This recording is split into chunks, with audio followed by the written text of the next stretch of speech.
Guest is with us, and Congresswoman Sandy Adams. Guys, good to see you. Thanks for being with us. Colonel West, first of all, your take on this whole issue and the potential of a shutdown, and do you believe, and are you insisting that and encouraging Speaker Boehner to stay strong, and does every penny count to you? Yes, it does, and it's great to be with you, Sean. And listening to your previous guests, one of the things that really does concern me is the lack of taking responsibility and accountability from my colleagues in the Democrat Party. We are here because of a failure in them completing their constitutionally mandated duties, and now we're trying to be a party that presents the solutions, and it seems that all that the Democrats want to do is to now be the party of no solutions, and this demagoguery of saying how we're going to kill seniors and we're going to hurt children and things of that nature, which is totally unproven. It's just empty rhetoric, pretty much so, and it's very quite emotional. Yeah. So I think that Speaker Boehner must stay the course, because as we look at the trillions of dollars that the situation, the magnitude of it, $61 billion is a raindrop in an ocean. How important to you, Congresswoman, is it that Speaker Boehner, your leadership, hold firm to that $61 billion? I'm sorry. Well, it's important, like Congressman West just said, that to remember how we got here. This all right, hang on, Congresswoman, if you wait just a second. Apparently, President Obama is just seconds away from going to the White House briefing room, where he is going to address the press right now.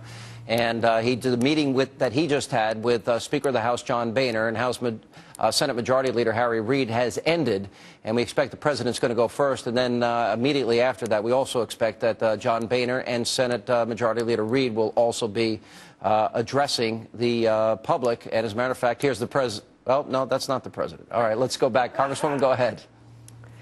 What I was saying is, like Congressman West, we have to remember how we got here. And we got here because the 111th Congress failed to do their job. You know, the Democrats held both the House, the Senate, and the White House, and they chose not to do a budget. 47 days ago, we put forth a budget, one that they chose not to do. And we have been waiting 47 days.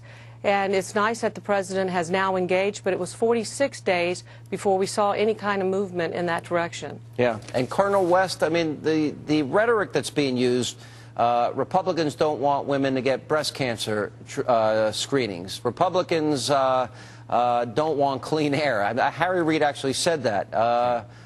This is a death trap for seniors. Nancy Pelosi, 6 million seniors will go without food. This was their responsibility. They had the opportunity for months to do it. They had full control. What do you make of this demagoguery, which is all untrue? Well, it is very hurtful to the political process here in the United States of America, and it really is bad theater. As a matter of fact, today you saw many women from Planned Parenthood coming up, and they had the pre-printed signs calling it a war on women. You know, I'm married, been married for 21 years. I have 2 daughters. My oldest will be 18 this Saturday. And I respect them, I honor them, and I don't see myself as conducting any type of war on women. But yet the exact same people will seek to attack and call the constitutional conservative grassroots movement, the Tea Party, radical and extremist. Let me ask both of you this. If this budget is less than the $61 billion that the Republicans ran on, if there's, quote, a compromise, would either one of you support it? Congresswoman, we'll ask you first.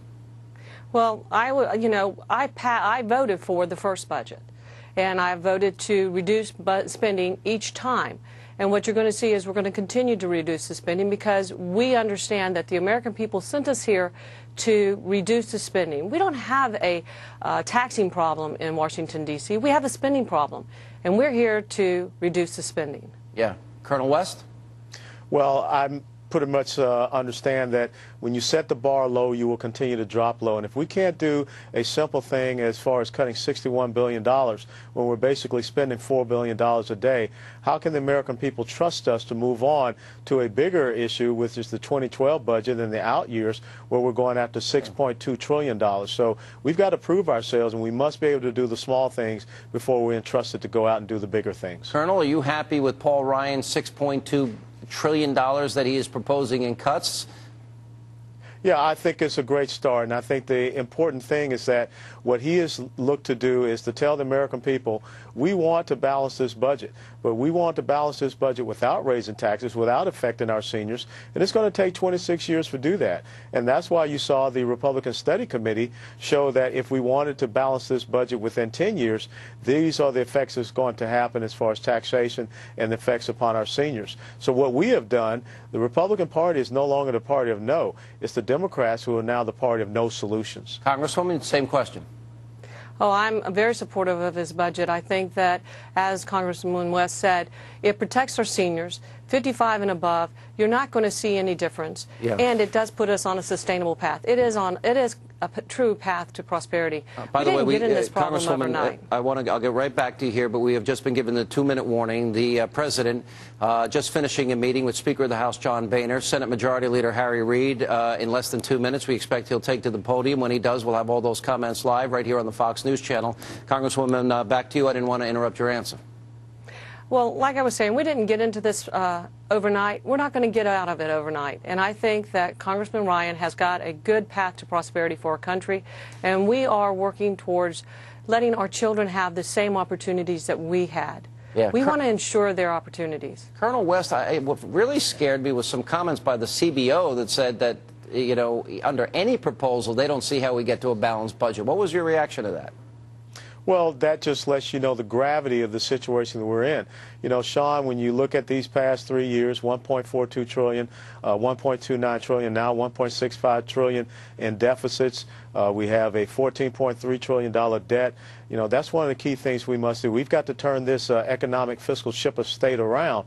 If we don't, we're heading toward the rocks and we're going to crash the United States of America. So this is a very decisive moment for us to go forth and make sure that we secure the American dream and the American ideal for our children and grandchildren. Congresswoman, why do you think the president, who said we need to deal with entitlement reform, said he'd cut the budget deficit in half, why do you think when he presented his budget he didn't deal with any of these things? Because he's... Oh, I'm sorry. That's okay, Alan. I really believe that he's very good at talk, but I'm one of those people, I guess it's my law enforcement background, that believes that actions speak louder than words. And although he said that's what we needed to do, he didn't lead. Much like he hasn't led on this issue when his party, when Congress of last year did not produce a budget. And that's why we are here today at this moment in time, is because he and his party did not produce a budget. Yeah, you know, Colonel West, I got to tell you, by the way, here, excuse me, here is the President of the United States. I just completed another meeting with Speaker Boehner and Leader Reid. I want to report again to the American people that we made some additional progress this evening. I think the staffs of both the House and the Senate, as well as the White House staff, have been working very hard to try to narrow the differences. We made some progress today. Those differences have been narrowed. And so once again, the staff is going to be working tonight around the clock in order to see if we can finally close a deal. But there are still a few issues that are outstanding. They're difficult issues. They're important to both sides. And so I'm not yet prepared to express wild optimism. But I think we are further along today than we were yesterday. I want to reiterate to people why this is so important. We're now less than 30 hours away from the government shutting down. That means, first of all, 800,000 families, our neighbors, our friends who are working hard all across the country in a whole variety of functions, they suddenly are not allowed to come to work. It also means that they're not getting a paycheck. That obviously has a tremendous impact. You then have millions of more people who end up being impacted because they're not getting the services from the federal government that are important to them. So small businesses aren't seeing their loans processed. Folks who want to get a mortgage through the FHA may not be able to get it, and obviously that's not good as weak as this housing market is. You've got people who are trying to get a passport for a trip that they've been planning for a long time. They may not be able to do that. So millions more people will be significantly inconvenienced. In some ways, they may end up actually seeing money lost or opportunities lost because of a government shutdown. And then finally, there's going to be an effect on the economy overall. Earlier today, one of our nation's top economists said, and I'm quoting here, the economic damage from a government shutdown would mount very quickly. And the longer it dragged on, the greater the odds of a renewed recession. We've been working very hard over the last 2 years to get this economy back on its feet. We've now seen 13 months of job growth, 1.8 million new jobs. We had the best jobs report that we'd seen in a very long time just this past Friday. For us to go backwards because Washington couldn't get its act together is unacceptable. So again, 800,000 federal workers and their families impacted, millions of people who are reliant on government services not getting those services, businesses, farmers, veterans, and finally, overall impact on the economy that could end up severely hampering our recovery and our ability to put people back to work. That's what's at stake. That's why it's important to the American people. That's why I'm expecting that as a consequence of the good work that's done by our staffs tonight, that we can reach an agreement tomorrow. But let me just point out one last thing. What I've said to the Speaker and what I've said to Harry Reid is because the machinery of the shutdown is necessarily starting to move, I expect an answer in the morning.